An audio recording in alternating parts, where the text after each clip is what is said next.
And another hit. In this video we will be talking about and looking at the Novritsch Slingshot. Now you might be asking, why the hell does a Novritsch Airsoft company make a slingshot? I will tell you later. Let's just first get into the packaging. I will show you how to set it up. We will shoot it a little bit and I will explain why the hell did we make a slingshot. When you open the package, you will find your Novritsch Slingshot. You will also get a pouch either for the slingshot or you can use it as a container for the clay balls that it comes with, and also a set of 3 different bands that are 3 different power levels. We will set this aside, and now first let's talk about the bands a little bit, because these are what determines how much power you will get out of the slingshot at the cost of your accuracy. I will take out all of them and let me explain. How do you tell which one is which?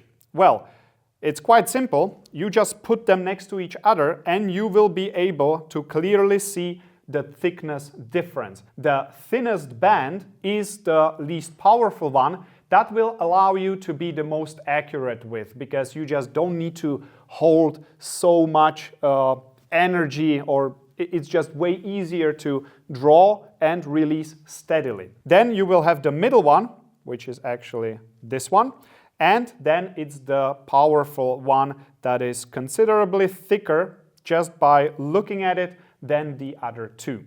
That's how you will be able to tell. Now, what I suggest you is to, no matter what, use the weakest one, because if you cannot hit anything, it doesn't matter how much power you have. Let's be real. Let's just start with the thin one, and then once you get the gist of it, once you are able to aim and shoot, you can step it up with power and, see what fits you best. For now, I'm gonna take the thin one.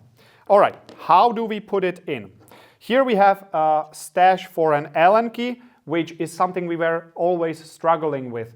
Maybe we needed to redo it, it came loose, or something happened, maybe we need to replace a band. We never had the tool to do that in the field. So we decided to integrate it into the grip, which is a super nice feature. You can totally do it with this one. It is perfectly functional, but obviously it is easier if you have a proper screwdriver. So there we go. I have a proper screwdriver. So we will loosen it, all of these screws that will allow us to attach the band. Keep them in, but make sure they are loose enough to get it in there. Now, how do we put the bands in? That is the question. The Allen key, as it's pointing out, will be facing the target when you're shooting. So you will be holding it like this. You will see these inserts when you are actually aiming. So let's keep that in mind. These little plates will be facing away from you. All right, I will put it on the table like so. And now we need to decide the orientation of the band. The clay ball goes inside this furry side, and you will be holding this smoother side. So I will place it exactly like this, and we want the notches to face outwards. We don't want them to face inside, we want them to face outside. So this is exactly how you should set it up on your table. And now we just lift it and we make sure that we insert it in all the way.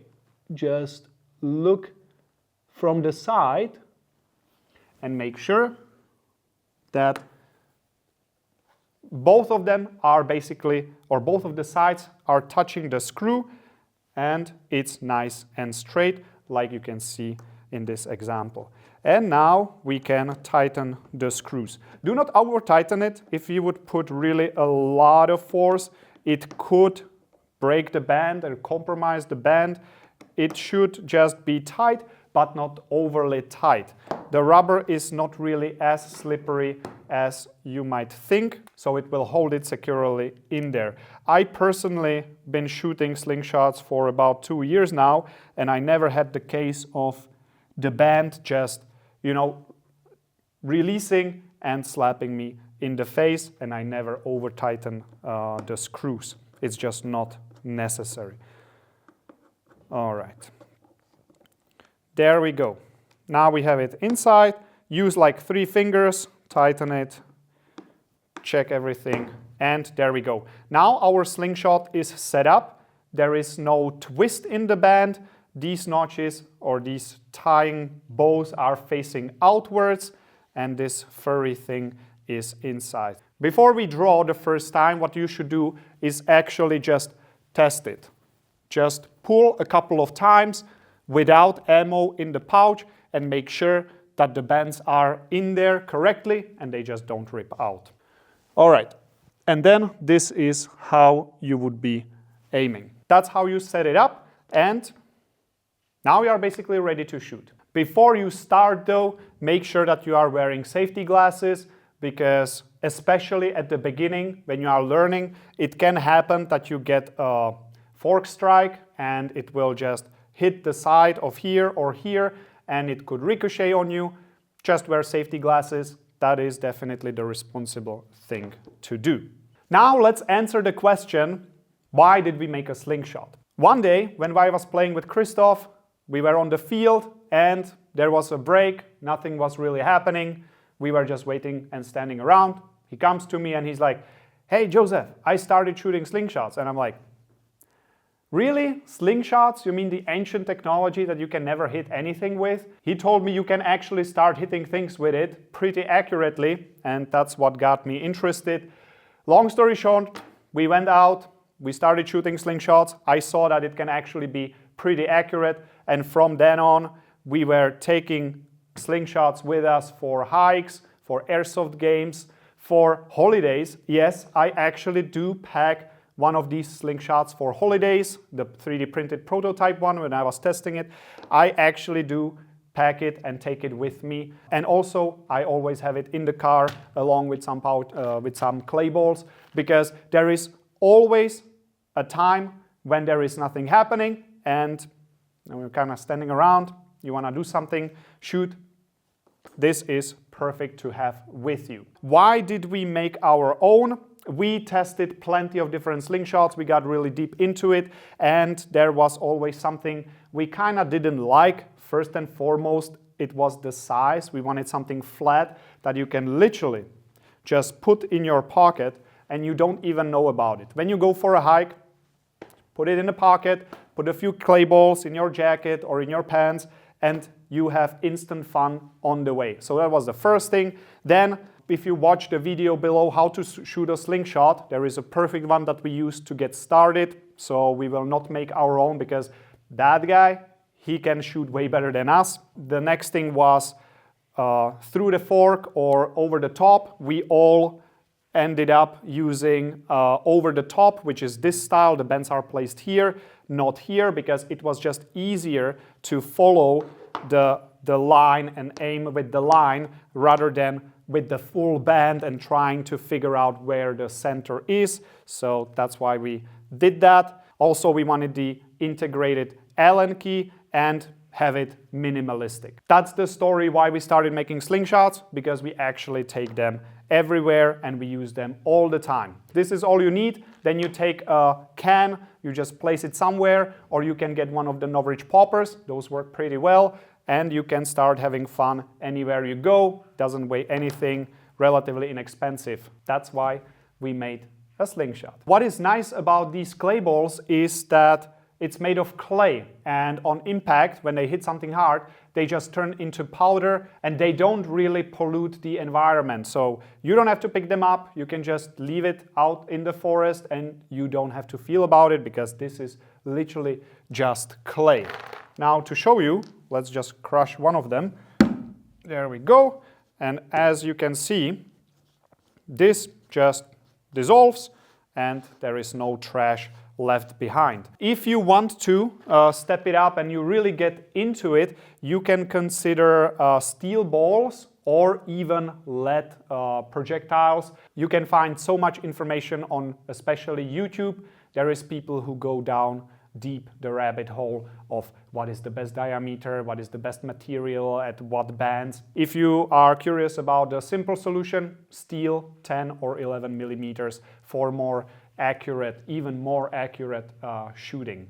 Now, when it comes to safety, obviously a slingshot is a very powerful tool. I wouldn't say it's a weapon, but it's a tool, so make sure not to shoot at animals, friends for fun. These things are heavy, this packs a lot of punch, you don't want to damage or hurt somebody. So I hope that goes without saying. If you look up slingshot channels, you will see that sometimes people actually use it to hunt in the countries that it's allowed in. Europe is probably not the place, just saying, but that tells you how accurate these things can be if some people manage to actually go out and hunt with a slingshot. So just keep that in mind. Don't be stupid with it. It packs some punch. All right. And now, let's shoot some. Now I built a short little range to show you that a regular person like me can actually shoot somewhat accurately. If you want to know how to shoot exactly, we have a video on the website. Please watch that one. That guy is infinitely better than me, so he will give you a really good tips, and that's the video we all used to learn how to do this. So I will not make a dedicated one because there is better material out there. But let's get started. Let's see. That's a hit. There we go. Let's see how many times I can hit in a row. I recently cut my thumb, so I need some protection on it, otherwise it would not heal easily. That's why I have it there. That's a hit right there.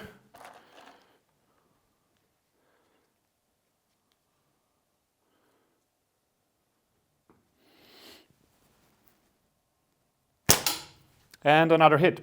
As you can see, 3 out of 3, these things, I also didn't believe it at the beginning, but you can be actually very accurate and very consistent with it, which is a lot of fun, fits in a pocket, you can take it literally anywhere, nobody's ever gonna stop you on the airport for having something like this, I hope. Never happened to me, so yeah, there you have it.